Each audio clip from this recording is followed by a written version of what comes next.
In the book, I don't make it all chronological. I thought it would be a good idea to explain to people who don't understand what it's like here, what it's like to go through terror attacks, and what it's like to live through an intifada or two, before I got to the real trauma for those of us who were here, and I think even for those of us who weren't, the real trauma that has affected our lives the most, the Yom Kippur War. Here's how he introduced it. The 1973 war was Israel's 9/11. It smashed stereotypes, demolished overconfidence, unnerved the population, killed 2,688 soldiers.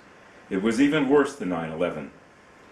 Far more serious than even a mass casualty terror attack, the Yom Kippur War endangered the existence of the State of Israel. We were actually hanging in the balance, and it could have gone either way. I was sitting in the living room of our little apartment in southern Jerusalem on October 6, 1973. It was the Day of Atonement, marked by a 25-hour fast. It was 2 p.m. and I was resting between morning and afternoon prayers. The air raid sirens splitting the silence was so shocking, it seemed unreal. On Yom Kippur in Israel, Jews don't even drive their cars. It's the only day of the year that Israel radio is silent. All of its channels, including English news, where I worked, were off the air. I heard cars racing down the main street not far away. Despite the Orthodox Jewish rules which I follow, I turned on the radio and tuned in the BBC.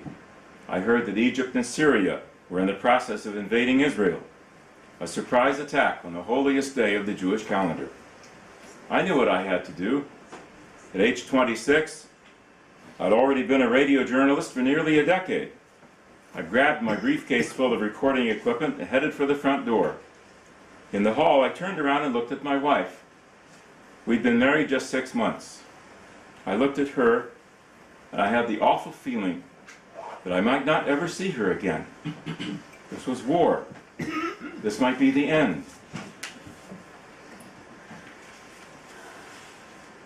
Then I spun around and ran down the 3 flights of stairs, threw my bag into my little car, and raced downtown to the radio station. Of our small staff, I was the first to arrive. Fresh from American radio, where we do whatever we have to do to get on the air, I took some tools out of my briefcase, and I hooked our tape recorder up to our telephone.